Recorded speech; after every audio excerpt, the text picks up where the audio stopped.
Assalamualaikum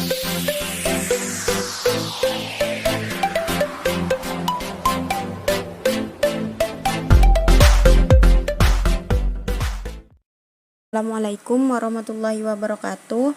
Perkenalkan, saya Zelivina Rofika. Di sini saya akan menjelaskan tentang bagaimana penggunaan ICT sebagai difusi inovasi dalam pendidikan di era Society 5.0.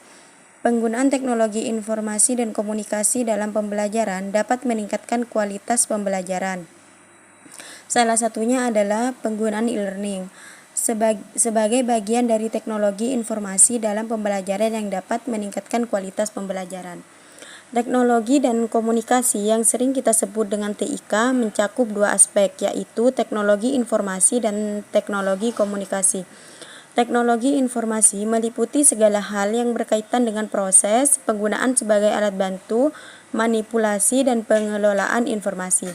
Teknologi komunikasi mencakup segala hal yang berkaitan dengan penggunaan alat bantu untuk memproses dan mentransfer segala hal yang berkaitan dengan penggunaan alat bantu untuk memproses dan mentransfer data dari perangkat yang satu ke yang lainnya. Karena itu, penguasaan TIK berarti kemampuan memahami dan menggunakan alat TIK secara umum termasuk komputer dan memahami informasi. Tinio mendefinisikan TIK sebagai seperangkat alat yang digunakan untuk berkomunikasi dan menciptakan, mendiseminasikan, menyimpan, dan mengelola informasi. Perkembangan ilmu pengetahuan dan teknologi yang ditandai dengan kemajuan di bidang teknologi informasi saat ini telah begitu pesat. Penerapan TIK atau ICT, keunggulan tersedianya informasi secara luas, cepat, dan tepat, adanya kemudahan dalam proses pembelajaran, administrasi akademik dan administrasi keuangan, serta dukungan teknologi untuk memudahkan mengakses informasi tersebut di atas. Penerapan ICT juga memiliki keunggulan khas, yaitu tidak terbatasi oleh tempat dan waktu. Mungkin hanya itu yang dapat saya sampaikan, kurang lebihnya mohon maaf. Wassalamualaikum warahmatullahi wabarakatuh.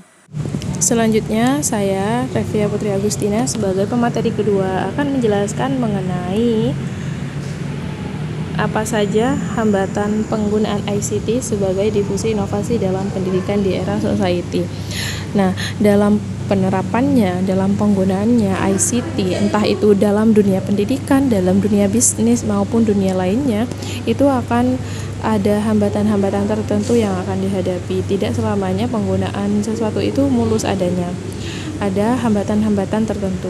Contohnya, di Indonesia ada juga beberapa penelitian mengenai hambatan implementasi inovasi penggunaan ICT, terutama dalam dunia pendidikan. Nah, salah satu hambatannya adalah dalam penerapannya. Nah, dalam penerapannya di sini di sekolah terdapat kekurangan dalam pengadaan infrastruktur ICT. Nah, di sini mungkin latar belakangnya adalah kurangnya dana ya dari sekolah tersebut, sehingga infrastruktur ICT itu kurang memadai. Kemudian masih digunakannya perangkat teknologi bekas. Nah, karena dana yang kurang memadai tersebut, sehingga sekolah itu mengambil jalan keluar untuk membeli atau mengadakan infrastruktur ICT tersebut dari perangkat teknologi bekas, sehingga hal itu akan lebih murah dan akan meringankan biaya tersebut. Kemudian, adanya hambatan TIK dalam pembelajaran ada juga secara fisik dan secara non-fisik. Nah, secara fisik di sini itu dapat berupa sarana dan prasarana yang belum memadai. Yang saya jelaskan tadi mengenai infrastruktur ICT tersebut. Nah, kemudian ada secara non-fisik. Yang pertama ada kepercayaan diri guru kurang dalam menggunakan TIK dalam melaksanakan proses pembelajaran. TIK atau bisa kita sebut ICT. Nah, dalam hal ini itu guru takut gagal mengajar melalui penggunaan ICT tersebut. Sehingga walaupun penggunaan ICT dalam proses pembelajaran sangat disarankan apalagi di era society ini. Nah, kurangnya kepercayaan diri guru itu juga menjadi hambatan dalam implementasinya dalam pembelajaran. Kemudian kurangnya kompetensi guru. Nah, yang dimaksud di sini adalah kurangnya kompetensi guru dalam mengintegrasikan ICT tersebut ke dalam praktek.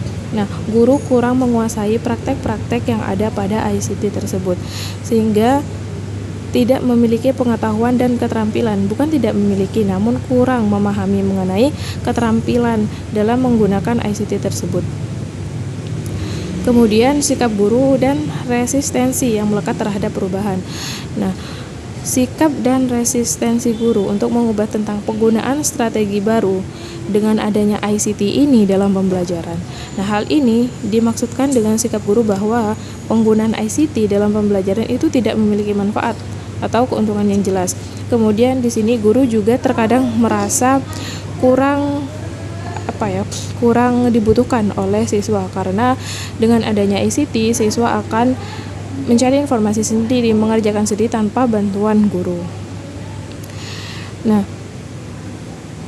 dalam era society ini, ICT di sini di kelas itu padahal sangat penting untuk memberikan kesempatan bagi keberhasilan belajar siswa pada era 5.0 ini. Nah, dengan penggunaan ICT, hambatan dalam pembelajaran itu dapat teratasi.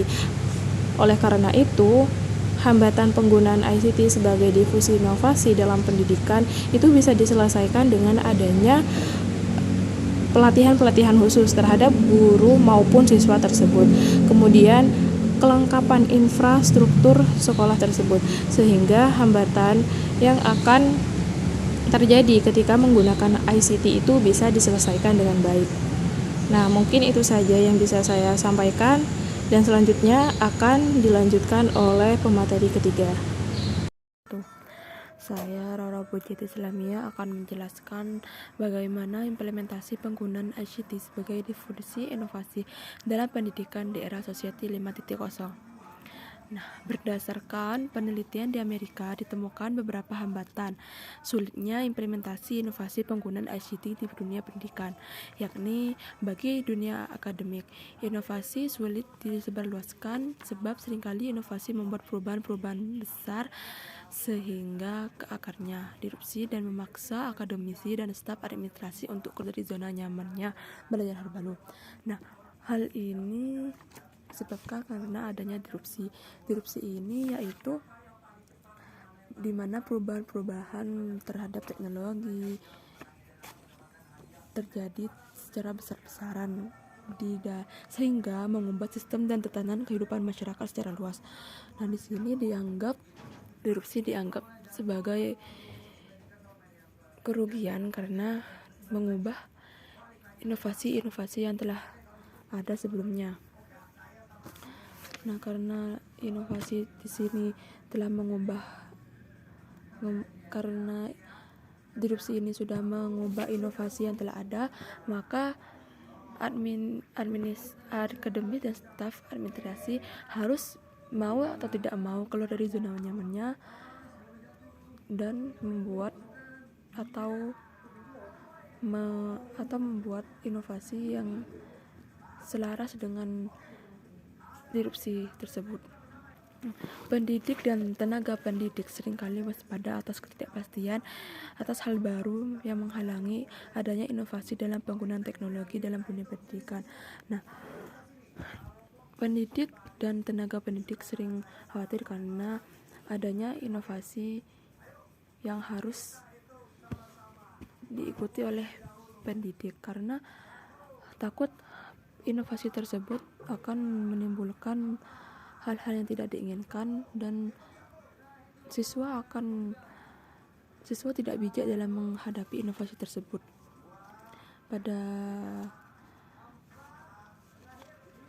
Juga termasuk dalam siswa akan mengakses berita hoax yang ada di internet. Nah, yang ketiga yaitu implementasi inovasi yang belum terlaksana secara luas.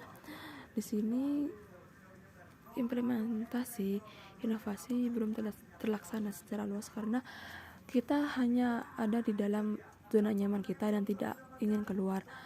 Di sini kita tidak melek akan teknologi karena tidak mau keluar dari zona nyamannya. Maka dari itu kita harus melek akan teknologi agar tidak ketinggalan dalam hal inovasi dari negara-negara lain dan harus bisa keluar dari zona nyaman tersebut.